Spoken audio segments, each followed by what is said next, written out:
So the fees we raise from you will stay in the colleges, as they do now. Schools won't take that money. You will deal with common good sorts of things through state funding, but this funding will guarantee that you have the courses that you need in your college. And if we can save you even 1/4, you will have more than paid for this fee that you're raising. It's about $19,000 a year to live here and pay your fees. Fees are about $5,043 right now. We have to start cutting down on the number of courses we offer, possibly even laying off faculty, not being able to maintain the facilities we have, not being able to provide this kind of instructional support and programs that have made us number one in the country. So we only see the deterioration and the road to erosion of the reputation that Cal Poly and Cal Poly Engineering has been able to achieve over the past several years. If this college fee, first of all, does not increase, we won't be able to provide the kind of programs like outreach that we've been successful in having and that have resulted in increasing the number of minorities in the college. We have equipment that dates from the 40s and 50s that kids were using in classes and so on. So while it was called enhancements, it was really to bring us back up to more normal situations. In fact, I asked students about our equipment, and they said, well, their family farm had better equipment than what we had for them to use when they were at Cal Poly. So really, enhancement lasted 1 year, and then the state cut our budget. For College of Agriculture was cut $2 million between 03-04 and 04-05. So unless we laid off a lot of people and cut a lot of classes, we had to use that money to support our operations. So, you know, you can look at it different ways. I don't know if I would have called it an enhancement for what some of the things that we did, replacing equipment that was just obsolete. Trying to balance the budget in my college, we cut the workload of 130 lecturers to the equivalent of about 20 or 21 full-time positions.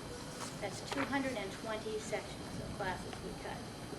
If we go into next year without a fee increase, we will have to cut an additional 250 sections of classes. That will fall heavier on our majors than on general education, because 60% of our instruction is in general education. We must honor that commitment to the university as a whole. Politically, it's very difficult for us to turn away and say, no, we're not going to grow. And we have asked for that additional funding in the past, and they have been committed to us, and then we didn't get it because of the budget situation. So I can't say that it's because we haven't budgeted or managed the funds well. We're in a situation that there's a lot of different outside factors that we have no control over. So in fact, that is the irony, that by cutting the enrollment, we are not able to support the engine of the economy of the California, the economic engine of the state of California, that unfortunately most public are not aware of, that is agriculture and technology. And that's what is basically running this state economy. And if we cannot produce graduates in those areas, California will only go down in terms of its prosperity and, of course, the strength of its economy. I'm basically definitely frustrated with these campus-based fees and this proposal to increase.